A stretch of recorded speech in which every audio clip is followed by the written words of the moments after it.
Hey everybody, it's Chad and Jack again for Rocket Van. This is going to be our first video, so I don't know why I used the word again. Any idea? No. YouTube is one of those things where you just start saying random words and they come out right. But I don't know if you've noticed anything in the background behind us, but we call the channel Rocket Van for a reason. One, we have a van, and there is what we like to call a rocket. That's Starship, and we are in Boca Chica. And one of the things I'd like to do, I'll grab the camera for a second because I want to show you a couple things. So if you look this way, that is the Gulf of Mexico right there. And this is where it ends. These are the sand dunes. Off in the distance is the Rio Grande, so you'll see the Mexican border is right there, probably a couple miles from it. You'll see the people are on the dunes in the back. They're right on the back side of the SpaceX property. You know, make sure if you come here, be respectful. People are giving us access that if it's abused, they'll shut it down, because this is something to see and to be able to get this close. So again, I'll show you. This is the road. This is the public road. As you can see, you've got a lot of people out here. That's the orbital tank farm, or the tank farm, and that's the orbital launch mount, what they call Stage 0 with Mechazilla. And that's a really big rocket, and to get this kind of access is really interesting.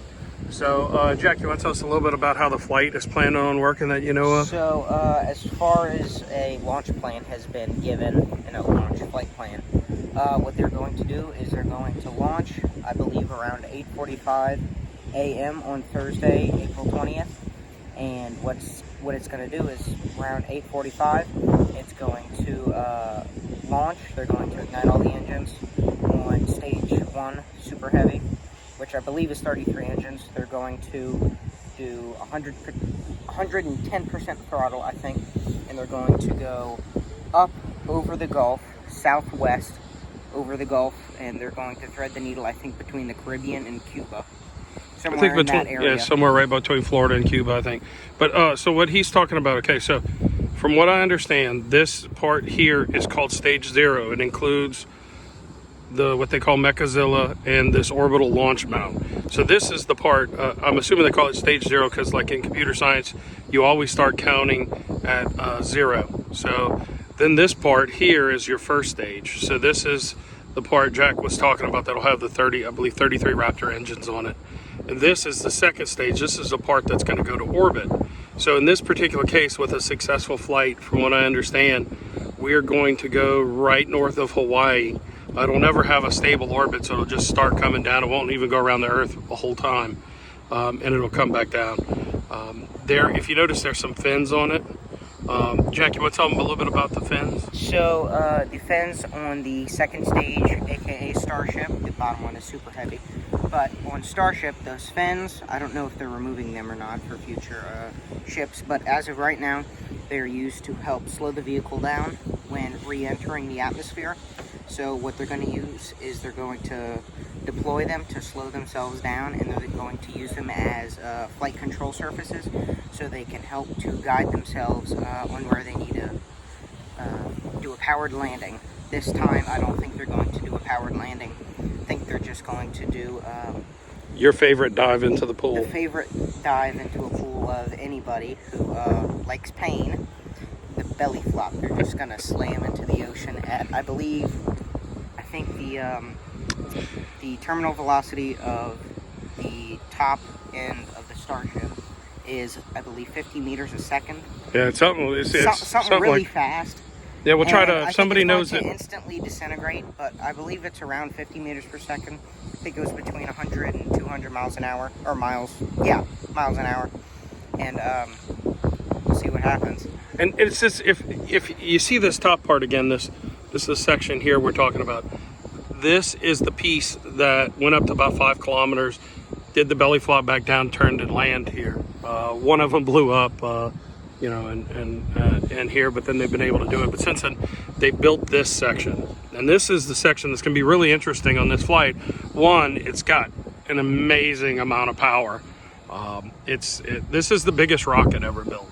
So it's the most powerful as well. So it's if it goes, it's going to fly out, I believe, over the Gulf of Mexico in here, and somewhere out over this section. It's going to go. It'll be at the end of the original burn, and then it'll turn into a boost back burn, which means it'll come back towards the stand, because eventually the goal is to catch it on those arms. At least that was the goal at the time that they were making this. That may have changed, but this time they're not going to try to catch it with this test article. They're actually going to try to land it about, I'm thinking about 30 miles out. From what I understand, they're going to try to simulate a landing, even though it's just going to be on the water. It's because in this iterative engineering approach that they use, which is absolutely fascinating, it's more about what they learn from this than the rocket. So it's a little bit different. A lot of times people spend a lot of times to make the product perfect. And that is it. Well, in software engineering, you know, a little bit that I work in, you're interested in the minimum viable product or the prototype. Learn the lessons you can and get to production as fast as you can so that you can learn from it and continue to learn. It's that iterative engineering approach, and they're using this on manufacturing. And this is how, from what I hear on this space, is only a couple years ago, this was a field. It looked like that, and now we have this rocket ready to go to orbit, which in the end will be fully reusable. Now, the Starship, and maybe not with the heat shields, this is what NASA is wanting to go up to the moon and land on Artemis as a landing vehicle.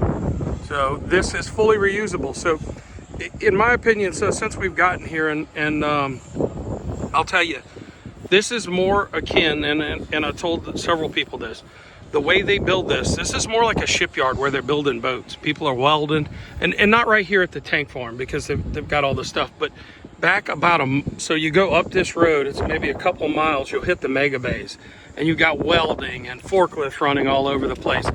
It is just completely different than any other rockets I've ever seen. They are building these just out of stainless steel and welding them. It's absolutely fascinating.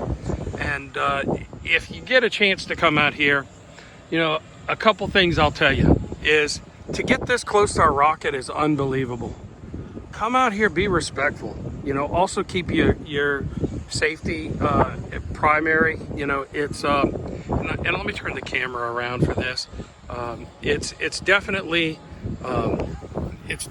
something that you want to do because safety is important. There's a lot of kids coming out here. They don't realize what's going on. So if you're bringing your kids, if they're really young, I would bring like a you know, one of those a small playpen or something to keep them in, keep them secure. A little there's a street, and a lot of people off. have rocket brain. I mean, they're thinking about the rocket, they're not thinking about the children, and it's just it's important to really be careful if you come out here. If you are coming out here and you're driving, be aware that not everybody has been here before and they haven't seen it. Also, just be respectful with everything. I mean, this is a chance to see this kind of stuff in a way that you'll never get again. To see. If they shut this down, you'll never see rockets like this and this iterative engineering approach that are going to take kids like Jack to the next engineers that are building these rockets, that are transforming things that help solve the problems on our planet. So if you really believe in that mission, take the time, just be kind, be patient, and enjoy your time at Starbase. I think I've enjoyed the people just as much as the rocket. I always tell people these are my people. It's amazing how many people we have met from all over the country, all over the world, that have come here with the same goal of seeing this thing succeed and do something different. So take the time, be respectful, and just remember it, because I think I read somewhere, people said when this thing launches, there will be the time before Starship and the time after. And so when it goes, it's going to be really interesting. And I can tell you, they've really made a big impact here in the Rio Grande Valley. The people say this is a really large employer. They really take pretty good care of their employees. It's really nice to see how effective they have been in this area. And I know they're going to be opening up. I heard another place in in Texas to start building, and they're also building something in Kennedy Space Center. This is a long-term plan. So this is our first video for Rocket Van. We hope to cover a lot of the things space. We're space geeks. That's what we do. Want to introduce you to somebody else here. This is Maggie, and Maggie is our official cheerleader for the Rocket Van. And this is Stella. Stella is the official Rocket Van dog. And then we have the pilot of it. That's Amanda. She is the better half of the Rocket Van crew, and she puts up with our crazy ideas to go out here. And I'm gonna let Jack take a second to wrap up the video before we go. You know, as the sun's setting on Starship, and this could go to orbit in a few days. Let's hope so. You know, just being kind and respectful out here is a good way to, you know, have this continue to be what it is. Because if not, you're gonna take the fun out of it. So remember, just be smart, be kind. Don't do what you're not supposed to, because that's never gonna get anything done. And when you follow these steps, things like this continue to happen, and you'll be able to see it. And what do we want to tell Elon? Thank you. Thank you. I hope you got the message. Thank you. Well, thank you for keeping this and keeping it as open as you have. I really appreciate it. And just a shout out to these two.